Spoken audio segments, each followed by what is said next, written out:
Okay, so part two, we're continuing, guys. If you are here and you have not listened to part one, please go back and listen to part one so that part two will make sense. I should have pinned part one on in the comment section so you can click on it and listen to that before you listen to this one. All right. So, ladies, as we continue, I am a female. I don't have sisters. I have all brothers raised by my mom and my dad. I've been around family settings, all of that. Been around lovely women, all those things. I've had my life experiences. Grew up in Brooklyn, New York. You met, all you face different things in life: the good, the bad, the ugly. Nice friends, mean friends, whatever it may be. But one thing that I've learned about is being realistic and being objective. And women, you cannot just go around calling yourself the prize or the queen just because you're a woman. I'm a prize, I'm a queen, this entitlement thing. So, yes, I deserve this type of man. I deserve that time because I'm the prize and I'm the queen. A lot of times people will listen to like Shira Seven and they listen to Sprinkle Sprinkle, right? And so they listen to what she's saying. But even with Shira Seven, I've heard things about her and everything. But I'm a person, I like to study people. And so with her, I didn't know who she was. I heard about her. And when I finally saw what she was talking about, I went back to study Shira Seven. I went back to Shira Seven's beginnings. So if you go to Shira Seven's videos and you go to her oldest, and you just see her just being, you see, she looks so different from what she looks like today. And you see a bit of naivety there, a bit of innocence. She has different interests and things back then and all of that. She has her daughters, she had her children and whatever. And you see her change over time into who she is today. Now, we have things with Shira Seven may say does make sense, and then there's certain things I may not agree with her, but that's not who we're talking about right now. We're not going to get into that. But Shira Seven has admitted to making her own mistakes and her errors and things over time, and she learned from it. Now, her way of dealing with it may have been a little different than how I would deal with certain things, but it is what it is. She did what she needed to do. She got the mindset that she needed to get in order to elevate, level up, as she says, and move forward. She was 7, was educated. She went to school. She became a mortician. She did this. She had this going on. And then she met her husband. She had her daughters, I believe. I don't know if she had 2 or 1. She had her daughter. She met her husband. And guess what? She didn't say, hey, you better take me. I'm not going to no cheesecake factories. She was 7, sat there, and they sat at a bar together, and they ate, and they met, and all with everything, and everything evolved from that. From there, if you notice, she's never bashing her husband. She is never doing that. So now, with Shira 7, I think I went a little bit off. What am I saying with her? A lot of times people are listening to Shira 7 and they're going, I'm the prize, I'm this, but they're not getting the context. In order to understand the context of some of the things that Shira 7 is saying, you have to go back and look into her history, well, whatever she puts on there. You have to understand there's also a part of Shira 7 that you don't know. There's a part of her, anybody on YouTube, you're seeing what they are presenting, but you're seeing an educated woman who had her own and all these things and got her life together. And now she's with this guy, and you never hear her talking badly about him or anything of that nature. And she limits what she shows because her life, her personal life, and stuff with her children, her husband, she's not going to show that to us because she has a value and she sets boundaries with her family. She'll show certain things, but we're not getting all in her business. All right. And a lot of the things with Shira 7, if you look at her, Shira 7 is beautiful. So a lot of the things that she will say, guys, and the things that she can do, not every woman can do it. A lot of the things that has been given to Shira 7 or the way men treat her, a lot of that has to do, guys, um, a lot to do, yes, with her persona and how she presents herself. But Shira also she is absolutely beautiful. She's got the dimple, she's got the look, she's got the classic beauty look. She's very, very pretty. Okay. And I'm going to say that, so some of the things that she says, I'm the prize, whatever, Shira can say that. Some women cannot say that because they don't look like Shira 7. They don't have the confidence, or if they have the confidence don't match the look, and men have all the visuals.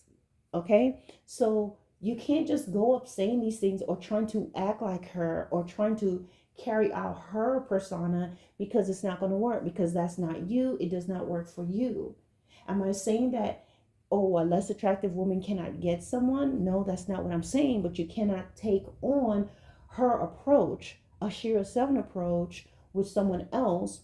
You have to understand, number one, your value, your worth, and then figure that out, learn yourself. And then when you're approaching a man, you don't think Shira 7 and behave Shira 7, or you will find yourself going viral for acting up about going to the Cheesecake Factory, because that is not you. That will work for her or women like her.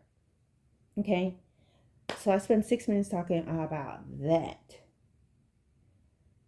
But whether it's a Shira 7 or somebody told you that's what you believe, or you got up and you said this is what I'm going to do, we cannot just call ourselves the prize or queens while our character is still on squalor levels. Okay?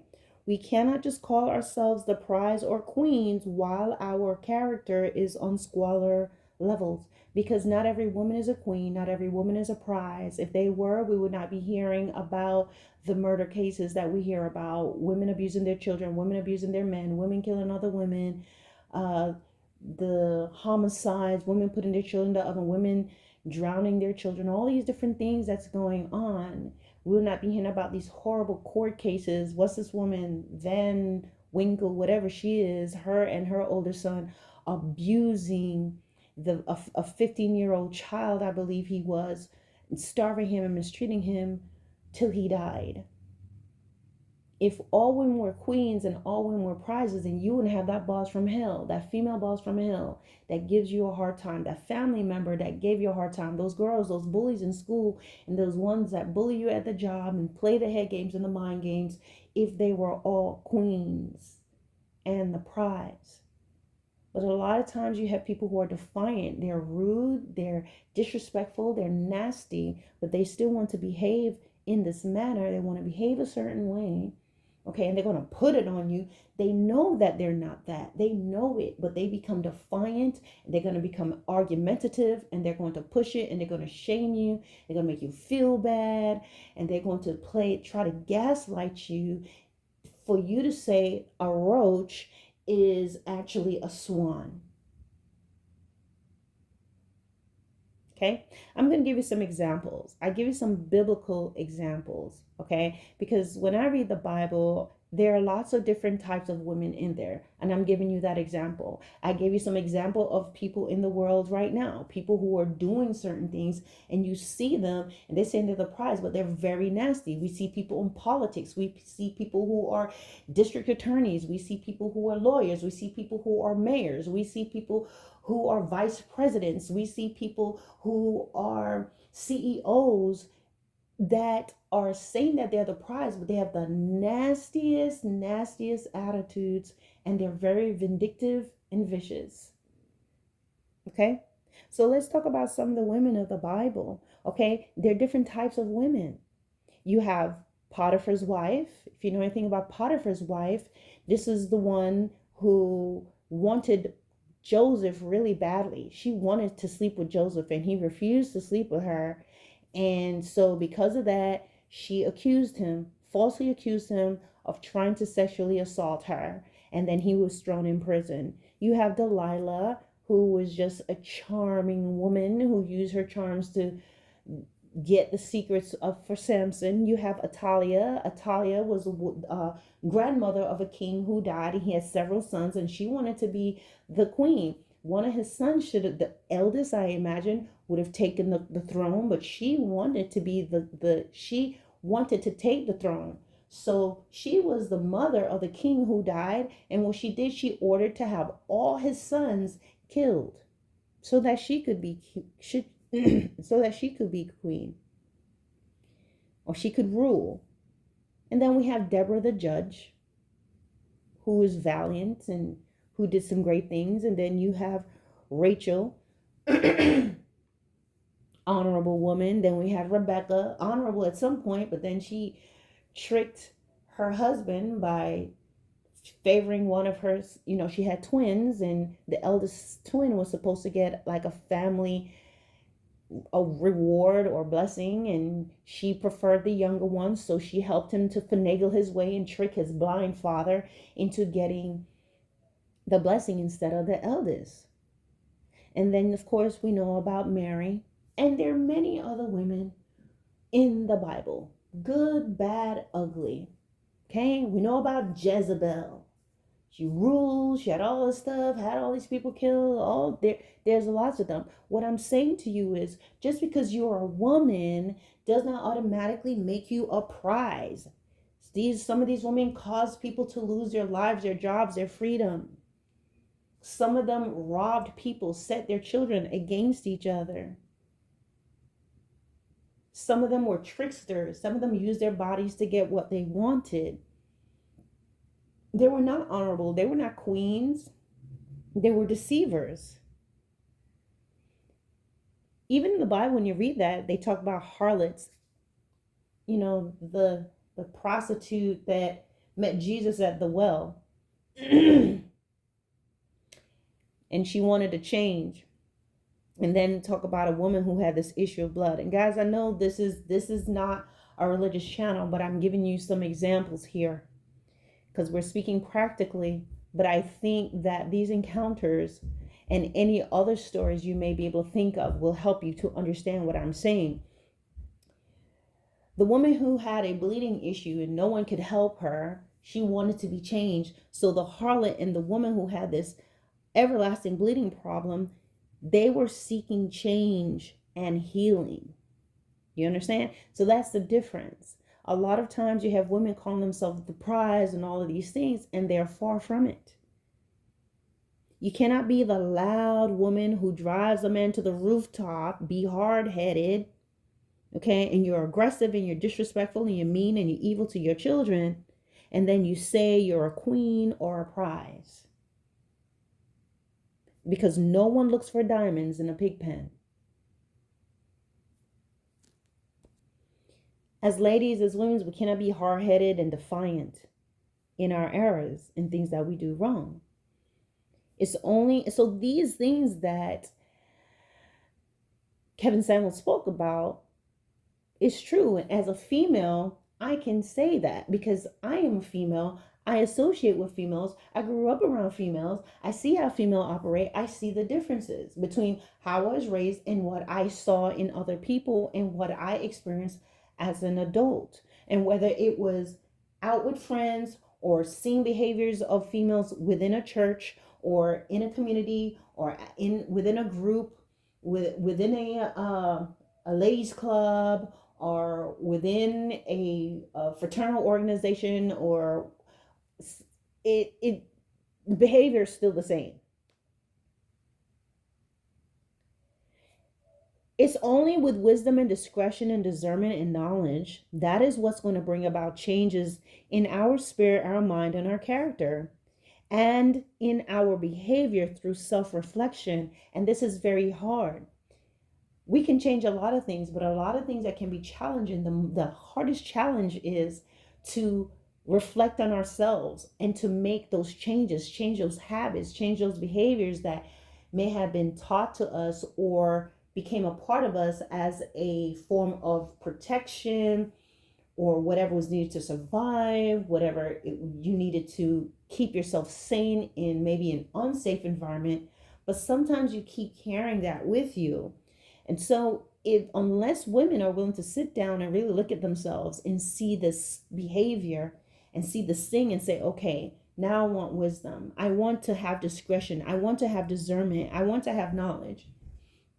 It's like if you touch a hot stove, you're going to learn your lesson really quickly.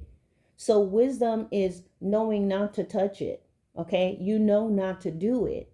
But sometimes there's something in you that will make you curious. Your family tells you don't touch the hot stove, but your curiosity, I'll see. I'll think about it right now. My grandmother had an iron and it was so shiny, I just wanted to touch it. It was like one of those old school irons. I was very young. It had this cord that was kind of had the swirlies on it, but the iron, it was just so shiny. I wanted to touch that iron so badly, and my grandmother will always warn me. So I've been given the wisdom. I was told, let's put it like this, I was given the instructions. But I chose one day when my grandma walked away for a second, I wanted to just touch the side. And when I touched it, I felt the most horrifying pain. But I knew I shouldn't touch it, so I kept silent about it. So I sat there and watched it turn into this little white spot. Now, boom, that experience gave me some wisdom. That experience gave me some discretion. Wisdom is don't not only touch it, but listen to what grandma say. That gave me the experience. It gave me discretion to know that, hey, you see this here? You stay far away from it. Okay? Discernment, it's plugged up. I see that little steam on it. I know that it's hot. Knowledge, I remember that little tiny white spot on my fingertip that I tried to keep secret, but it was hurting so bad I ended up crying and going to show it to my grandma, and she saw it because it was turning into this little tiny puffy clear boil on my finger. So she had to put her little salve or whatever she made homemade and get it there. I don't think I got in trouble, but anyway, that's the point. That's how you learn. That's how we're going to have to learn, ladies. But as long as we're always talking about we're the prize, and clicking our little hooves together and acting up, or clicking your hooves together if you still want to stay at that squalor level, then that's going to be a joke to men. So through wisdom and discretion and discernment and knowledge, that is what's going to bring about your change in your spirit, in your mind, your character, and your behavior through self-reflections. And so these principles that Kevin Samuel spoke about were true in the sense of women just can't go around with this entitled mindset. Certain women, right? You can't go around saying, oh, I'm the prize and I'm this. It doesn't matter. I know I got stretch marks and children and I got this and that and I got that and no man can and then yes, I'm still the prize. No. You have to look at your life objectively, see what's there. Okay? Work on yourself. Understand that things may be different. Doesn't mean you have to think of yourself as you're lowly and you're less than and you should accept the crumbs. I'm not telling you that. But I think he was speaking about realistic thinking, at the very least having a different attitude, a different approach, because whether it is a high value man with money in that context of high value, or your average guy who's on the street, doing his 9 to 5, no one wants to deal with someone who's always clacking their hooves and making a lot of noise and giving their little, feminine cries, oh, ooh, and doing all this. You don't got time for that. And it's very unattractive. So in that sense, he was right. So let's talk about some of the cons. What are the things that I didn't agree with Kevin Samuels? I would say, well, a lot of things he spoke about: broken homes, single mothers, da da da da da. But Kevin Samuel was raised by a single mother. I was surprised he was talking about that. I heard him mention it. So he was raised by a single mother, not his father. So his experiences are not like mine. Not like mine, who grew up with my parents, who was around a family where it was very traditional. Mother, father, children, marriage, houses, homes. No profanity. I never heard a curse in my house. Outside the house, I heard people cursing. You go to school and stuff, but I never heard my father ever once in my entire life curse. I never heard him curse my mother. I never heard my mother use profanity at him. They never used profanity at me. We didn't use profanity towards each other. Between me and my brothers, we'll fight and wrestle, but never, because that's the environment we're in. As around my family, I never heard no curse words. We'll be at family functions. We go away on vacations together. We'll take vacations to the islands, and we'll stay in a villa for like a week or so. Not one profanity, nothing, no raucous living. And I'm sure there are other people like myself. But Kevin Samuels don't know about other people like myself. I'm not white, I'm a black person. So he has no experience about what it's like to be in a family home being raised by your parents. And I think that limited him a bit. Okay? I was raised by my parents. I grew up around people in traditional families, as I said. So, yeah, I felt that he was limited based on his own upbringing, his personal outlook, and his selective environment. He knows nothing about it. I'm not saying that there are not things that he does not know and that some of his points were not valid, but he doesn't know the things that I know. He has never had that experience. He's on the outside looking in. So he may have this imagined idea of what he thinks it's like, or when he may spend the summer or spend the night or weekends, if that was the case at some of his friends' house with both parents in there. But I've lived it. So therefore, I am at an advantage that he is not, which is going to give me a different outlook from him. Now, at the same time, I'm also aware that there are things he knows as a man, a black man, with life experiences and perspectives that I am not aware I'm not aware of those things. I don't understand it. That's going to make him more knowledgeable in some areas. Okay. So, but what I'm saying is, it's sort of even the playing a bit. Like there are things that he knows. I'm not going to say, well, I was raised in a traditional family, so I know more than you. It does not negate that. But Kevin Samuels and the things that he says, it does not mean that that is true for me. The predictions and the statements that he makes, the prophecies he puts out there that this is a realistic thing, it's like, no, because you were not raised in a traditional family. So you don't know about that. Okay. So there are things that I can probably tell him, or males who were raised with both their parents could probably tell him. Everyone has something that they can introduce and teach the other person. Okay, that was just my perspective on that. At the end of the day, Kevin Samuels was raised by a strong single black woman that he often talks about. And as a result, he became an engineer, a college grad. He pledged to a fraternity. So good things can come from single homes. I'm not saying, again, I was not raised in a single home. But what I'm saying is we shouldn't look down on people. We shouldn't encourage it, but we definitely should not look down on people and say, oh, they can never be this, they can never be that. Why? Because there are killers who came from there are killers, mass shooters, all these people who do these crazy things, and they were raised in the traditional family home. It has nothing to do with that. It has to do with the person themselves. But is it ideal to grow up with mom and dad? Absolutely. I think Kevin gave subjective statements based on snippets given with a limited time slot. So he will give opinions and stuff to people. A lot of people, I don't know why they will call in. That's just giving way too much power. But they called in. But Kevin, again, with the basic colors that I feel like he paints everyone with, and that big house brush that he uses, the paintbrush, to paint everyone with, I believe that a lot of his statements or his opinions were based on, okay, he has this limited time slot with you, whether it's here on a counseling line, and he's taken snippets of your story and he consolidates it together and creates a synopsis of who you are, and he's going to paint you with the brown and the yellow and whatever colors I said, because he's still operating out of his own spectrum. He's still operating out of his views and how he sees things. Okay. So while a lot of things that he said are true and it's things to consider, I think women also need to understand and be able to recognize that he's limited too. He is limited. Okay.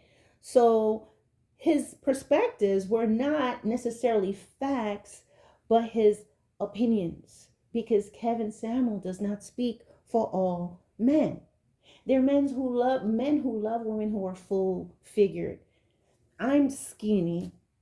And I put on a tiny bit. I'm a little plumpy here, but I've always been skinny, so I get my little plumpies here and there. It looks good on me because I've always been skinny. I'm 5'3", I'm short, and I'm petite.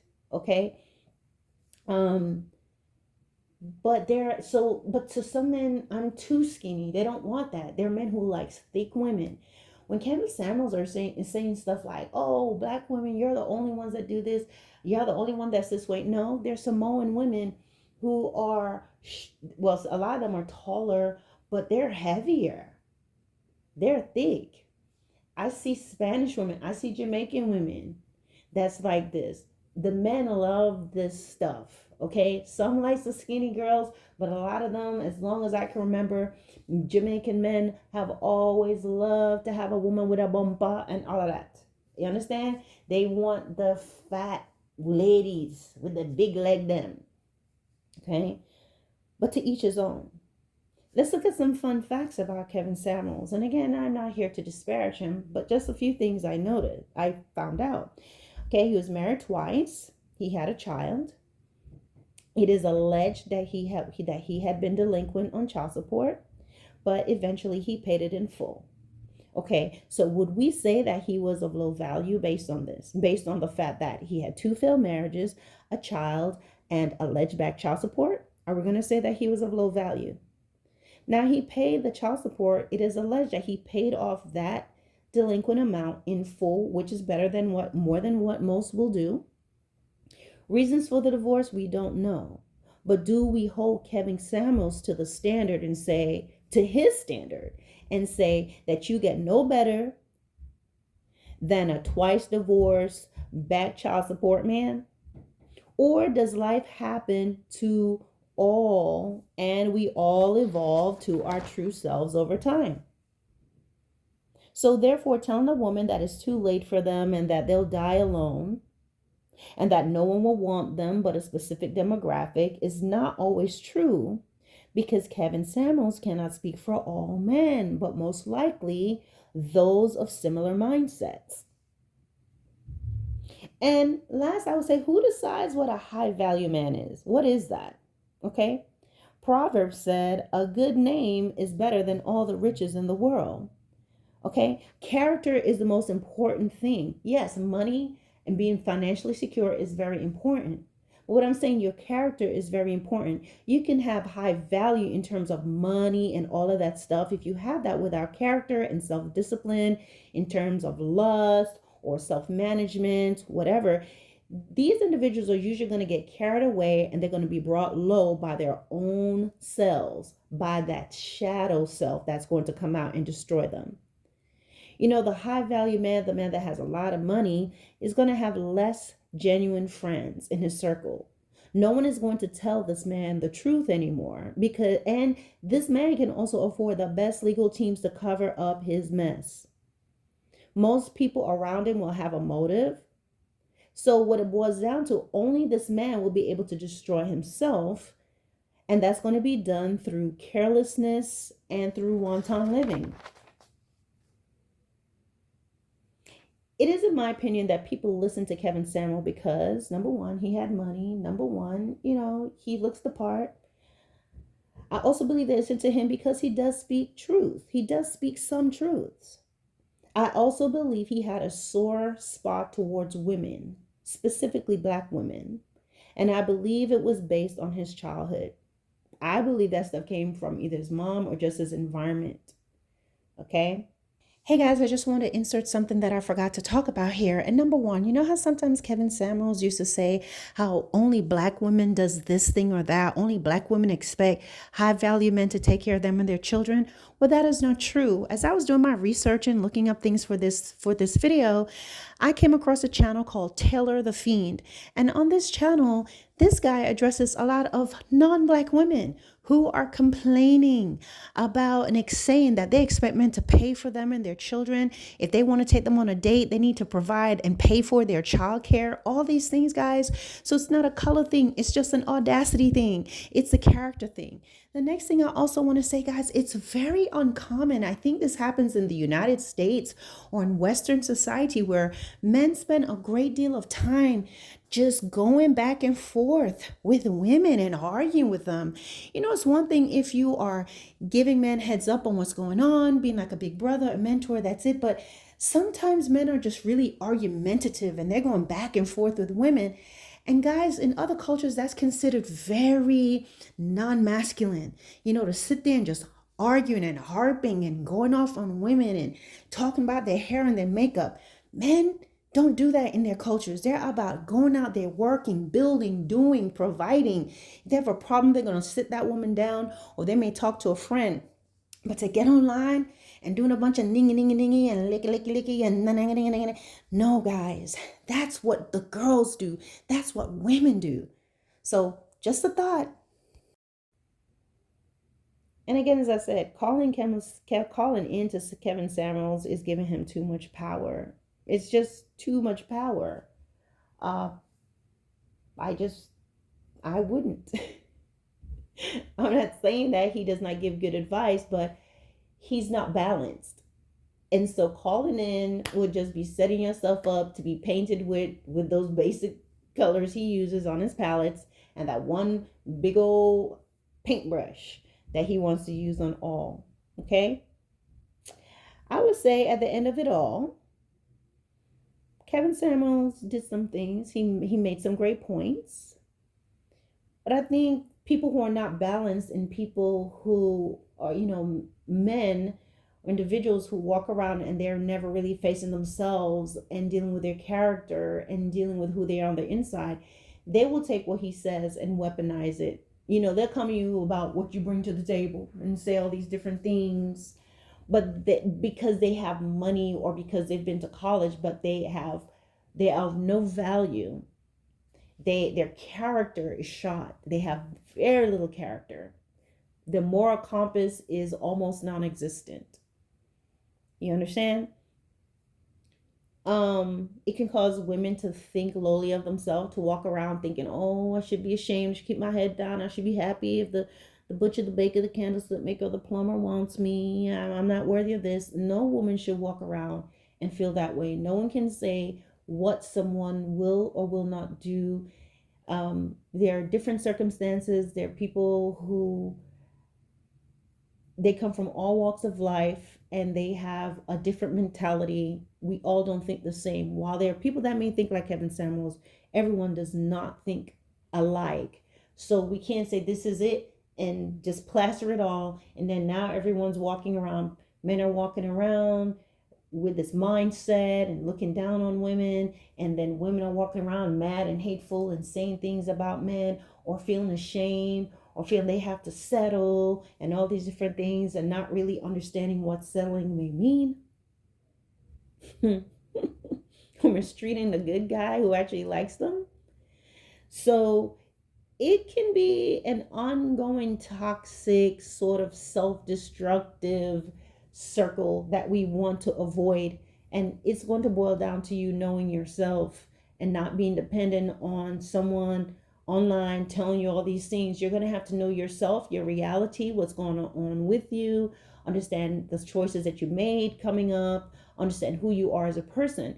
You can go out there and you can get a wonderful education and you can get all the degrees and you can get the 6 figures in the house, but if you build it on top of a poor character, you're still the nasty selfish person you've been. You're still have all this hate and animosity and all these unsolved mysteries and all these unresolved issues. That part of you will eventually destroy everything you worked so hard for. So again, at the end of it all, he was human like all of us. Okay? Ultimately, we outlived him. Okay? And what does that tell us? That none of us has the final say, nor are we invincible. Kevin Samuels was not invincible. He lived his life, he did his time, and now he is gone. And this is just my choice. This is my choice of a topic today, and this is my opinion on the matter as far as what he did. And I hope that I can get feedback, respectful feedback. This is not for argument's sake, it's just telling you what I felt about him. All right, so I hope you enjoy this 2-part video. Bye.